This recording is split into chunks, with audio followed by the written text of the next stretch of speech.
A controvérsia judaizante era o seguinte: o que nós exigiremos dos irmãos que não são judeus? Essa era a pergunta.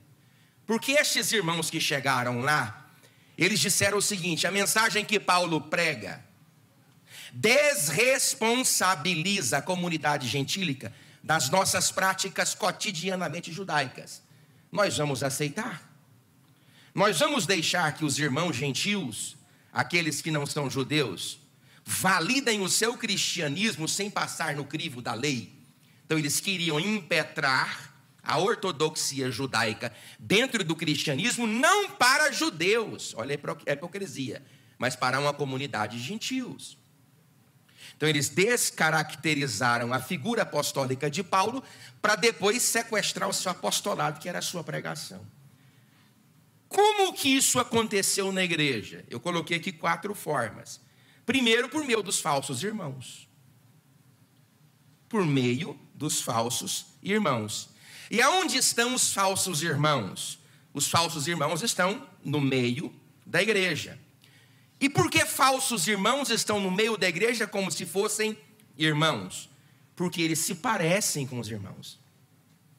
A própria parábola do joio e do trigo, em Mateus capítulo 13, a partir do versículo 24, mostra categoricamente que não há capacidade entre os trabalhadores para inicialmente reconhecer os falsos junto aos verdadeiros, e os verdadeiros junto aos falsos.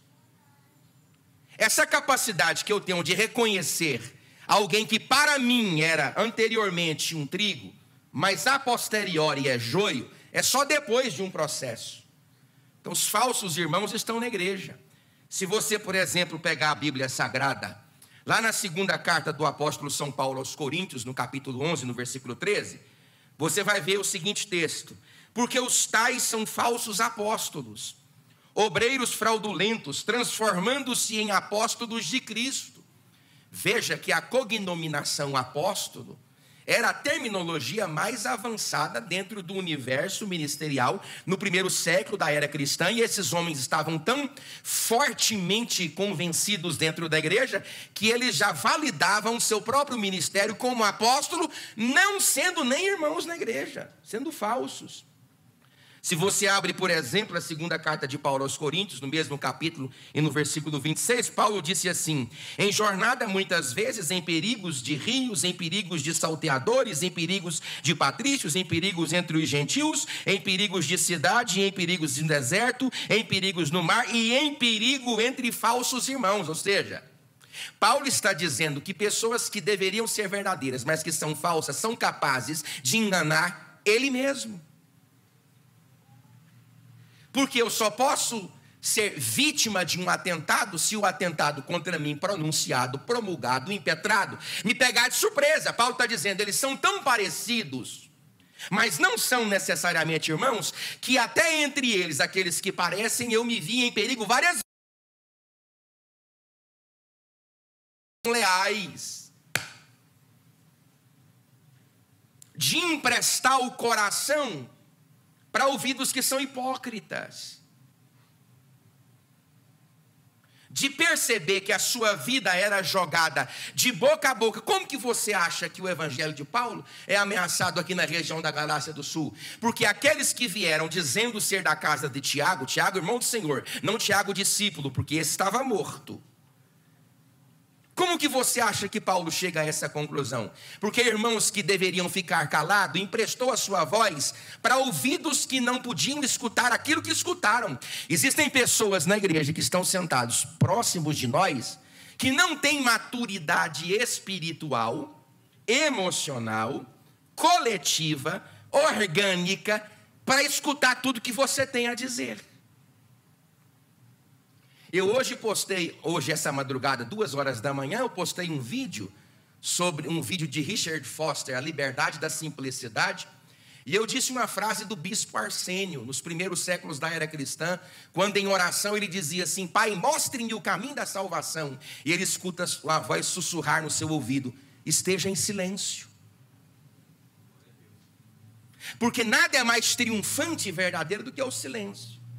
É melhor me calar do que me propor a falar para ouvidos que não podem escutar aquilo que eu estou dizendo. E às vezes, pastor Luiz, o não poder escutar não é nem por conta da malignidade daquele que escuta, mas da incapacidade que ele tem de administrar aquilo que eu estou falando. Com quem você está conversando? Lá na carta de Pedro, na segunda epístola, ele diz: assim como no meio do povo surgiram falsos profetas, assim também haverá entre vós falsos mestres, aos quais introduzirão dissimuladamente heresias destruidoras, até ao ponto de renegarem o nome do Senhor que os resgatou, trazendo sobre si mesmos repentina destruição.